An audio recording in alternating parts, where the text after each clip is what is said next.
ছুটির দিনের আলসেমি কাটিয়ে রাজধানীতে কোথায় কি ঘটছে তা জানতে আমাদের সাপ্তাহিক আয়োজন ইজি ডে বিজি ডে।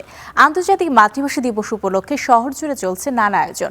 শিল্পপ্রেমীদের জন্য যেমন আছে ভিন্নধর্মী আর্ট প্রদর্শনী, আর যারা উৎসবের প্রস্তুতি নিতে ভালোবাসেন তাদের জন্য অপেক্ষা করছে ফ্যাশন দুনিয়ার এক দারুণ আয়োজন।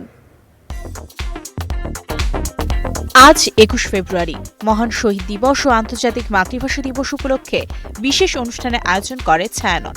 সকাল 10:30 ছায়ানট মিলনায়তনে একক ও সম্মেলক গান এবং পাঠ আবৃত্তির মাধ্যমে ভাষা শহীদদের স্মরণ করা হয়।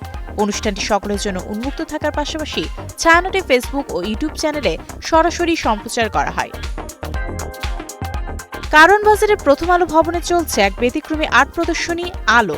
সাম্প্রতিক আগুন ও ভাঙচুরের ঘটনা থেকে সংগৃহীত দগ্ধ বস্তু ও ধ্বংসাবশেষ দিয়ে তৈরি এই আর্ট ইনস্টলেশন দর্শকের মাঝে বেশ সাড়া ফেলেছে।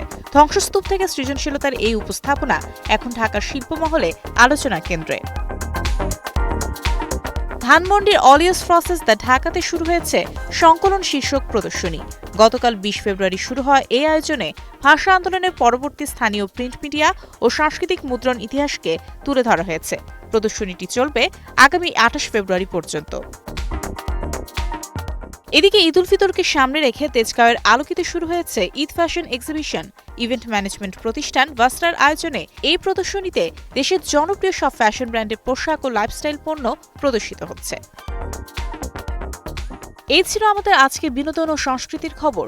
ছুটির দিনটি আপনার পরিবার ও প্রিয়জনের সাথে দারুণ কাটুক।